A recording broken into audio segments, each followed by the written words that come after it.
பிஸ்மில்லாஹிர் ரஹ்மானிர் ரஹீம். புகழ் அனைத்தும் அல்லாஹ் ஒருவனுக்கே உரித்தாகட்டுமாக. இறைவனின் சாந்தியும் சமாதானம் கண்மணி நாயகம் ரசூலுல்லாஹி ஸல்லல்லாஹு அலைஹி வஸல்லம் அவர்கள் மீதும், அன்னாரை பின்பற்றி வாழ்ந்த சத்திய சஹாபாக்கள், தாபீன்கள், தபஅ தாபீன்கள், வலிமார்கள், நாதாக்கள், சுஹதாக்கள், நம்மவர்கள், நம் குடும்பத்தினர்கள் அனைவர்கள் மீதும் என்றென்றும் குன்றாமல் குறையாமல் நின்று நிலவட்டுமாக. ஆமீன். قال الله سبحانه وتعالى في القرآن العظيم: أعوذ بالله من الشيطان الرجيم بسم الله الرحمن الرحيم الملك يومئذ لله يحكم بينهم فالذين آمنوا وعملوا الصالحات في جنات النعيم صدق الله العلي العظيم. அந்நாளில் அதிகாரம் அல்லாஹ்வுக்கே உரியதாகும். அவன் அவர்களிடையே தீர்ப்பு வழங்குவான். யார் இறை நம்பிக்கை கொண்டு நல்லறங்கள் புரிந்தார்களோ அவர்கள் அருள் வளம் மிக்க சொர்க்கச் சோலைகள் இருப்பார் என்று அல்லாஹ் ரப்புல் ஆலமீன் இந்த வசனத்திலே சொல்லித் தருகிறான்.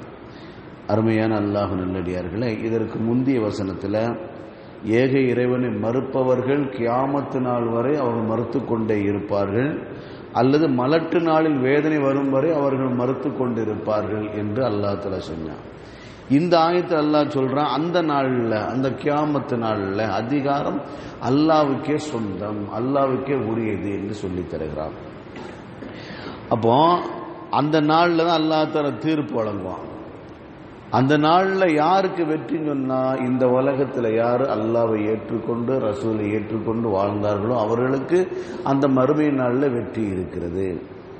அப்ப அந்த நாளில் யார் அந்த நாளில் யார் பங்கு போட முடியாது? அல்லாஹ்வை மறுத்தவர்கள் அந்த நாளில் வெற்றி சொல்லி பங்கு போட முடியாது. முழுக்க முழுக்க அது அல்லாஹ்வை ஏற்றுக்கொண்டு வாழ்ந்தவர்களுக்கு தான் அந்த மறுமை நாளில் அவர்களுக்கு மிகப்பெரிய ஒரு வெற்றி இருக்கிறது.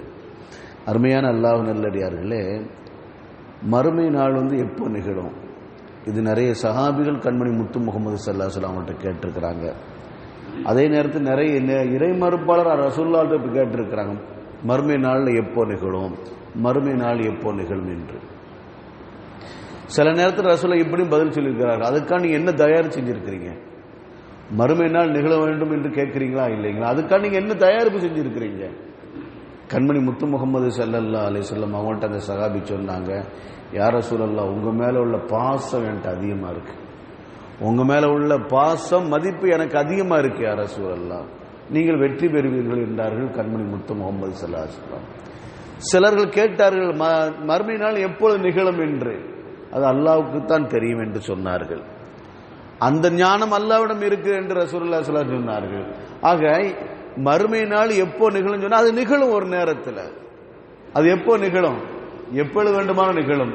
ஆனா கண்மணி முத்து முகமது ஸல்லல்லாஹு அலைஹி வஸல்லம் அவர்கள் ஒரு செய்தியை சொன்னார்கள், நானும் மறுமை நாளும் ஒன்றாக அனுப்பப்பட்டுள்ளோம், நானும் மறுமை நாளும் இப்படி அனுப்பப்பட்டுள்ளோம் என்று சொல்லி தங்களுடைய ஆள்காட்டி விரல் கலிமா விரலையும் நடுவிரலையும் இணைச்சு இப்படி சொன்னார்கள், நானும் மறுமை நாளும் இப்படி அனுப்பப்பட்டிருக்கின்றோம் என்று சொன்னாங்க. இப்ப ரசூலுல்லாஹ் வந்துட்டாங்க. அடுத்து யார் இருக்கு? அடுத்து கியாமத்தினால தானே, அடுத்து கியாமத்தினால தான். அது எவ்வளவு சீக்கிரம் வேண்டுமானாலும் வரும். நாம நினைச்சுக்கிட்டு இருந்த உலகத்துல எவ்வளவு நாள் வேணாலும் வாழ்ந்து கொண்டிருப்போம் என்று. இந்த உலகத்தில் நாம நிலையா வாழ்ந்து கொண்டிருக்கோம்னு நினைச்சுக்கிட்டு இருக்கிறோம். அந்த நினைப்புல நிறைய பேர் என்ன செய்யறாங்க, அன்னைக்கு தொழுகையெல்லாம் பாழ்படுத்திக் கொண்டிருக்கிறார்கள். தொழுகையை பாழ்படுத்திக் கொண்டு சம்பாத்தியத்தில் ஈடுபட்டு கொண்டு இருக்கிறார். நினைத்து பாருங்கள், நினைச்சா நல்லாத்துல ஒரு குடி பிடிச்சா நரம்பு போயிடும். நினைச்சு பார்க்கணுமா இல்லைங்களா? இந்த உலகத்தை இன்னைக்கு இந்த உலகத்துல கட்டி ஆளுவோம் என்று நினைச்சு கொண்டு நிறைய பேர் வேலை பார்த்துக்கிட்டு இருக்கிறாங்க. ஒரு உழுக்கான முடிஞ்சு போச்சு, எல்லாமே கொலை கொலையா விழுந்து போயிடும். அப்ப அல்லாஹ் தஆலா சூறு ஊதக்கூடிய மலக்குமார்கிட்ட சூரை கொடுத்து விட்டா, நம்ம அதிகமா சொன்னது உண்டு, அந்த மலக்குமார் அப்படியே பார்த்துக்கிட்டு இருப்பாங்க அரிசையை. எப்ப உத்தரவு வரும்னு சொல்லிட்டு வானத்துல அந்த அரிசை பார்த்துக்கிட்டே இருப்பாங்க. வாயில அந்த சூரை ஊறுவதற்காக வேண்டி தயாரான நிலையில. அப்ப இப்பவும் தயாரான நிலையில ஊதுறதுக்கான தயார் நிலையில வச்சிருக்காங்க. ஊது நல்லாத்துல சொன்னாலும் முடிஞ்சு போச்சு. அப்போ சூறு ஊதப்பட்டு விட்டால் அடுத்தடுத்து நிகழ்வுகள் விரைந்து நடந்து கொண்டே இருக்கும், ரொம்ப காலம்ல ஆகாது. கண்மணி முத்து முகமது ஸல்லல்லாஹு அலைஹி சொல்றாங்களா இல்லைங்களா? சூர் ஊதப்பட்டு விட்டால் கியாமத்தினால் எவ்வளவு சீக்கிரம் நிகழும் தெரியுமா? 2 மனிதர்கள் வியாபாரத்துக்காக வேண்டி துணியை விரித்து வைத்திருப்பார்கள். அவர்கள் வித்திருக்க கூட மாட்டார்கள், அந்த துணியை மடக்கிற கூட மாட்டார்கள். அந்த நேரத்தில் கியாமத்தினால் வந்துட்டு போயிடும். துணியை விரிச்சிருப்பாங்க, அதை மடக்கத்துக்குள்ளார கியாமத்தினால் வந்துட்டு போயிடும். கண்மணி முத்து முகமது ஸல்லல்லாஹு அலைஹி வஸல்லம் தொடர்ந்து சொல்வார்கள், ஒட்டகத்திலிருந்து பால் கறக்கப்பட்டிருக்கும், மடிக்கணத்த ஒட்டகத்திலிருந்து பால் கறக்கப்பட்டிருக்கும், அது வாயிலோட வச்சிருக்க மாட்டார். அந்த நிலையில் என்ன செய்திருக்கும்? கியாமத்தினால் வந்திருக்கும். அப்ப ரொம்ப குயிக்கா வந்துட்டு போயிரும் கியாமத்தினால்.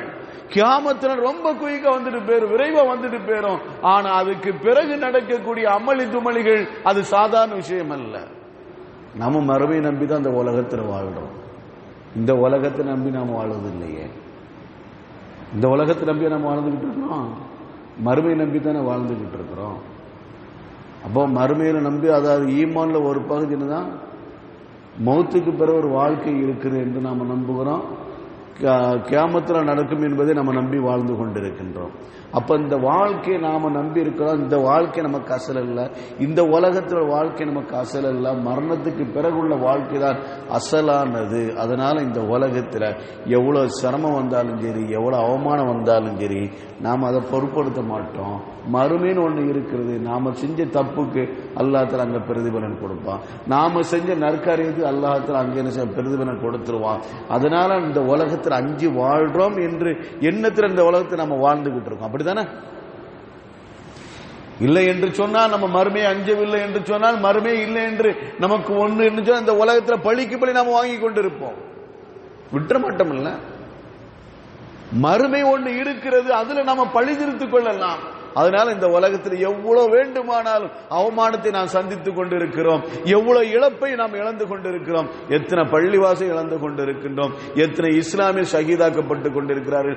இந்த உலகத்தில் ஒன்னால் முடிஞ்ச இந்த உயிரைத்தான் எடுக்க முடியும். கடைசி கட்டமா என்னிடமிருந்து இந்த உயிரைத்தான மாய்க்க முடியும். இந்த உயிரை வேணா எடுத்துக்கோ, ஆனா மறுமை நாள்ல அல்லாஹ்தாலா சன்னிதானத்துல நீ தோர்த்து விடுவா, நான் ஜெயித்து விடுவேன். அப்படித்தானே? மறுமை நாள் வருகிற பொழுது நீ என்னைக்கு என்ன செய்வான்? நீ தோல்வியை தழுவாய், நான் வெற்றி பெறுவேன். ஏன்னா அங்க தீர்ப்பு வழங்கக்கூடிய நாள். அங்க யாருக்கு நிம்மதி இருக்குன்னு சொன்னா, அல்லாஹ்வே ரசூலை ஏற்றுக்கொண்டவர்கள் தானே. கண்மணி முத்து முகம்மது ஸல்லல்லாஹு அலைஹி வஸல்லம் அவர்கிட்ட ஒரு சஹாபி என்று கேட்கிறாங்க, ஹப்பாப் பின் அரத் ரலியல்லாஹு தஆலா அவங்க கேட்கிறாங்க, யா ரசூலல்லாஹ், தாங்க முடியல யா ரசூலல்லாஹ், இறை மறுப்பாளர்கள் எங்களை அந்த அளவுக்கு சித்திரவதை பண்ணுகிறாங்க யா ரசூலல்லாஹ், எங்களை தாங்க முடியல, அவங்களுக்கு எதிராக நீங்க துஆ செய்யுங்க. இந்த சஹாபி வரலாறு நிறைய தடவை நம்ம ஞாபகப்படுத்தி இருக்கிறோம். ஹஜ்ரத் உமர் பின் கத்தாப் ரலியல்லாஹு தஆலா அவர்களே ஹப்பாப் ரலியல்லாஹு தஆலா அவர்கள் தியாகத்தை கண்டு மெய்சிலித்து போனார்கள். காரணம் என்ன தெரியுமா? ஒரு நெருப்பு கங்கை மூட்டி, நெருப்பு கங்கை உருவாக்கி அதுல மல்லாக்க படுக்க வைத்து, இந்த சஹாபியை மல்லாக்க படுக்க வைத்து அவர்கள் எழுந்து போகக்கூடாது என்பதற்காக அவர் நெஞ்சிலையும் முதுகிலையும் அவர் நெஞ்சிலையும் உடம்பிலையும் பாறாங்கல்ல தூக்கி வைத்து கொடுமைப்படுத்தினார்கள். அவ்வளோ சித்திரவதைப்படுத்தப்பட்டு அந்த சஹாபி உடம்பு முதுகு ஃபுல்லம் அப்படியே ஓட்டை விழுந்த அளவுக்கு அவர்களுக்கு கொடுமை. அந்த நேரத்தில் அமைதியாக இருந்த ஹப்பாப் பின் அரத் ரலியல்லாஹு தஆலா அவர்கள் கேட்கிறார்கள், யா ரசூலல்லாஹ், இந்த இறை மறுப்பாளர்களுடைய தொல்லை தாங்க முடியவில்லை, வேதனை தாங்க முடியவில்லை, இவங்களுக்கு எதிராக நீங்க துஆ செய்யுங்க யா ரசூலல்லாஹ் என்று கேட்ட பொழுது கண்மணி முத்து முகம்மது ஸல்லல்லாஹு அலைஹி வஸல்லம் அவர்கள் ஹப்பாப் ரலியல்லாஹு தஆலா அவர்களை பார்த்து சொன்னார்கள், எந்த ஹப்பாப்? முதுகு ஃபுல்லா குறந்து போய் இருக்க அந்த ஹப்பாபை பார்த்து சொன்னார்கள், பொறுமையா இருங்க, பொறுமையா இருங்க.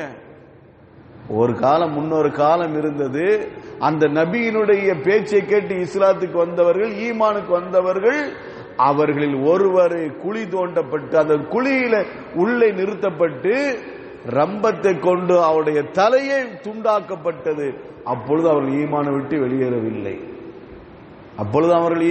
வெளியேறவில்லை.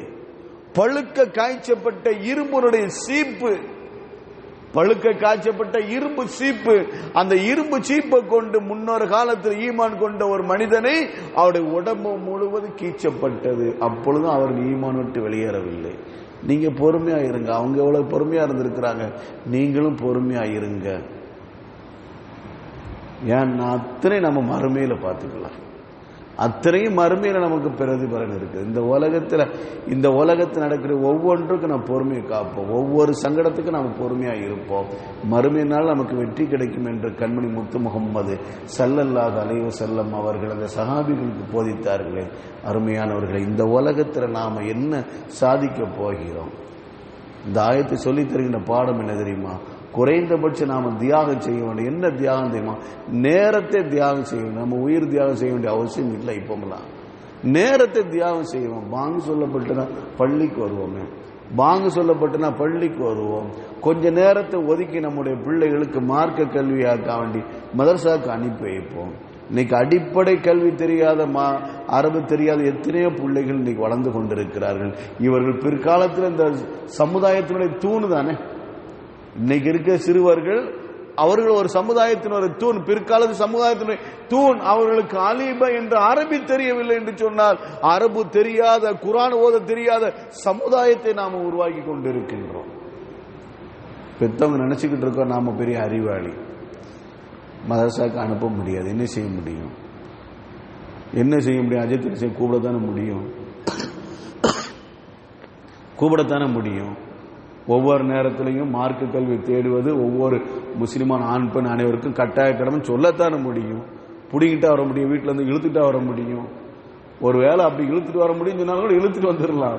ஏன்னா நான் அனுப்ப மாட்டேன்னா என்ன அர்த்தம்? அருமையானவர்களே, ஒரு அரபி தெரியாத, ஒரு குர்ஆன் ஓத தெரியாத சமுதாயத்தை இன்னைக்கு பெற்றோர்கள் உருவாக்கி கொண்டிருக்கிறார்கள். அதுக்கு யாரு பதில் சொல்லணும்? பெற்றவங்க தானே பதில் சொல்லணும். இன்னைக்கு பெற்றவங்க என்ன செய்ய, பிள்ளைக்கு தொழ முடியாத அளவுக்கு, தொழாத அளவுக்கு வளர்த்து கொண்டு இருக்கான்னு சொன்னா, நீ தூங்குப்பா, ஏன்னா நீ ரொம்ப நேரம் படிச்சுக்கிட்டு இருக்கிற, நீ நைட்டு ஃபுல்லா படிச்சுக்கிட்டு நல்லா தூங்கு. இப்ப தூங்க சொல்றதுதான் பிற்காலத்தை அவன் எப்படி ஒழுங்கா தொழுவ போறோம் பெருசா வந்த பிறகு. அதுக்கு யாரு காரணம்? பெற்றவங்க தானே காரணம். இந்த தியாகத்தை கூட நாம செய்யலன்னு சொன்னா நாம என்ன தியாகத்தை செய்ய போகிறோம்? சஹாபாக்கள் நினைச்சு பாருங்களா, சஹாபாக்கள் நினைச்சு பாருங்க எவ்வளவு பெரிய தியாகத்தை செய்திருக்கிறார்கள். கண்ணு முன்னால பிள்ளையோட கை துண்டா விடும், கண்ணு முன்னால பிள்ளைகளோட உயிர் போகும். அல்லாஹ் காண்டி பொறுத்து கொண்டார் அந்த சஹாபிகள்.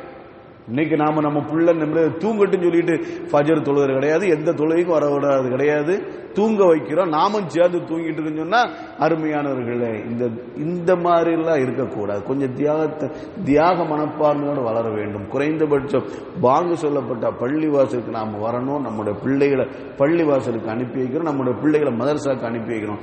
இந்த தியாகத்தை நம்ம செய்வோம் என்று சொன்னால் வளரக்கூடிய சமுதாயம் பரக்கத்து மிகுந்த சமுதாயமா இருக்கும்.